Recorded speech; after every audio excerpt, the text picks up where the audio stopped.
misana babeera ba pastor then ekiro ne bafuuka abasawo b'ekinnansi.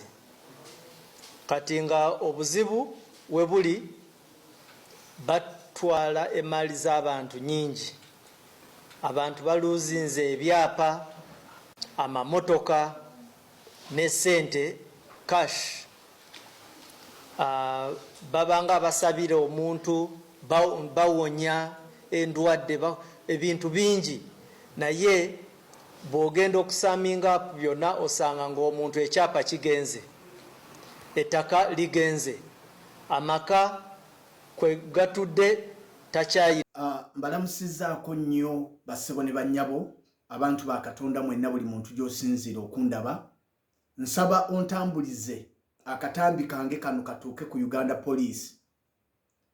Ntunuulidde omwogezi waayo omwami Lusoke nga atugamba nti nga poliisi bafunye obukakafu nga waliwo abantu emisana abafuuka ababuulizi b'enjiri, ababeera abasumba, ekiro ne babeera abasamize era ne babba bannayuganda. Mu kulowooza kwange mmanyi nti ogwo guba musango.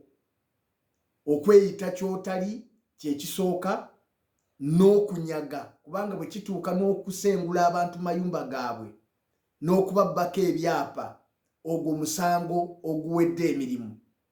Kati kyensinza okwewuunya ye mukulu okujja mu kamera nga ye yayogera naye nga tatulagaayo wadde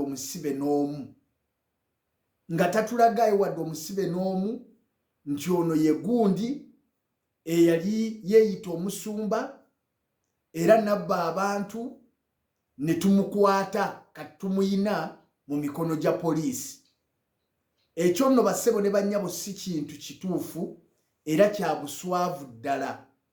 Nze ndowooza ekifo kya omwogezi wa poliisi okujja ayogere yandibadde atuleeteddeyo abasibe nga 30 poliisi be yakutte, nga ekibakwasizza si kirala kwe kubba bannayuganda, kubanga okubba mu Uganda gubeera musango ogwa nnamaddala ogukutwaza mu kkooti era n'osibibwa ebbanga lyonna omulamuzi lyakusalidde. Kati simanyi poliisi mwagala tukole tutya? Mubadde mutuloopera ababbi tubabakwatire? Awo kye simanyi, kubanga ate temutubuulidde kyakukola. Oba ekirala singa kale muze ne lisiti y'amannya ge mugamba nti bano be basumba abafere oba ababeera emisana nga basumba, ekiro ne babeera basamize. Awo nno mwandibadde mutuyambye ne mumenya amannya gaabwe. Kale bwe muba nga temwagala kubakwata, kale ne mutumenyera amannya gaabwe. Naye kya buswavu era kiraga ekifaananyi ekibi okuba nti mwogerako kyogere naye nga temusobola kukwata ababbi bannayuganda be mugamba nti mubamanyi era mukakasa nga mubalondoola, ne muba nga temunakwatayo n'omu. Kati simanyi statement yammwe eyo oba olukuŋŋaana lw'abamawulire olwo lwe mutuuzizza mubadde mugamba kyeggwanga abantu balekera okugenda mu makanisa okusaba? Mubadde ki kye mugezaako okunnyonnyola? Nze mbadde ndowooza kyandikoze amakulu era kyandikoze eggulire eddungi kwe kutulagayo abantu nga 30 ne mubateeka ku paleedi awo nga bali ku mpingu nga n'ebizibiti byabwe. Ekyo kyanditukoledde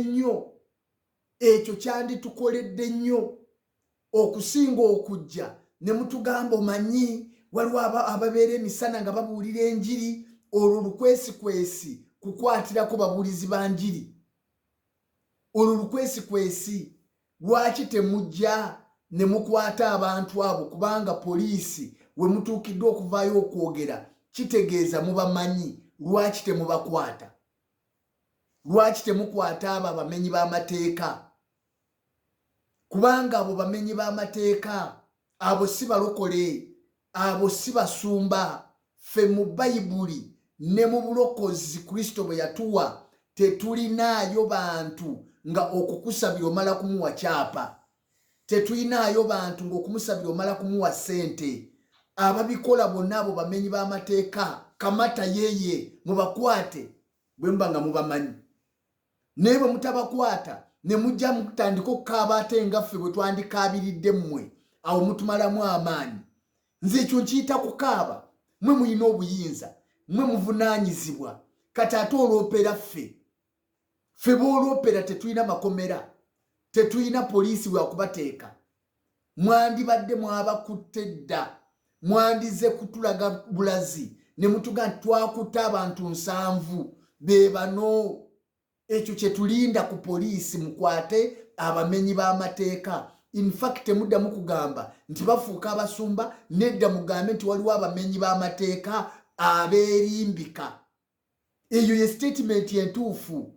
Abeerimbika mubakwate, ffe tulinze kubatulaga kubanga naffe ekyo muba mutuyambye ng'ekkanisa. Naye bwe mutakikola kitegeeza mulina ekigendererwa ekyokutuvumirira n'okutusiiga ekifaananyi ekibi eri abantu. Mubakwate. Era ffe tulinze kimu kutubuulira nti twakakwata 7, twakakwata 30. Ekyo kye tulinze. N'ebyokujja mu kamera mutandika okukaaba ate nga ffe bwe twandikaabye tekikola makulu. Ekikola amakulu kutugamba twakuteyo abantu 30 ababadde beeyita abasumba.